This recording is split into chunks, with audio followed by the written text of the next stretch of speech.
Zimbabwe series হলেও তাও মানা যায়, তাই বলে পাকিস্তান সিরিজ নিয়েও এমন অনীহা? এমনটাও কি আদৌ কখনো আগে হয়েছে? চলতি বছরের এপ্রিলের মাঝামাঝি সময়ের দৃশ্য।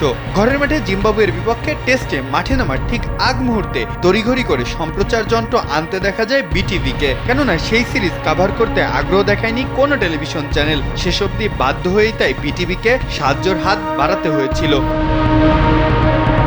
তবে জুলাইয়ে তো টাইগারদের ডেরায় এবার আসছে পাকিস্তান, তাও আবার টি-20 সিরিজ খেলতে। ব্যাপারটা আরো আকর্ষণীয় করে তোলে যখন 3টি ম্যাচের ভেন্যুই মিরপুরে। হোম অফ ক্রিকেটের দর্শক, বাণিজ্যিক চাহিদা এবং ব্রডকাস্টিং সব দিক থেকেই তো সুবিধা হবার কথা টেলিভিশন চ্যানেলগুলোর। তবে হতাশার খবর হচ্ছে বিসিবির অফারে নাকি সাড়া দেয়নি কেউ, অথচ সিরিজের বাকি মাত্র 2 সপ্তাহ।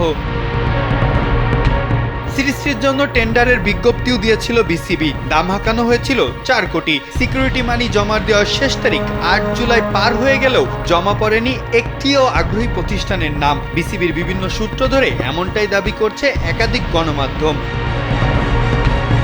তবে দেশের ক্রিকেটের এমন দুর্দশা হবার তাহলে কারণটা কি? একটা সময় তো দর্শকে পরিপূর্ণ থাকতো স্টেডিয়াম, টিভি চ্যানেলগুলোরও থাকতো উপচে পড়া ভিড়। অনেকেই তো মনে করছেন খারাপ পারফরমেন্সের সাথে সুপারস্টারের অভাবই বড় দায়ী এক্ষেত্রে। এছাড়া বিসিবির আর্থিক শর্তগুলো বেশ চ্যালেঞ্জিং হয়ে উঠছে বলেই দাবি তুলছেন কেউ কেউ।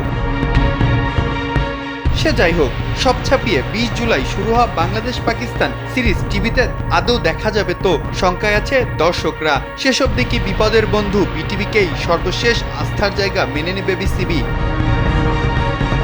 মাহফুজ আহমেদ, কালবেলা।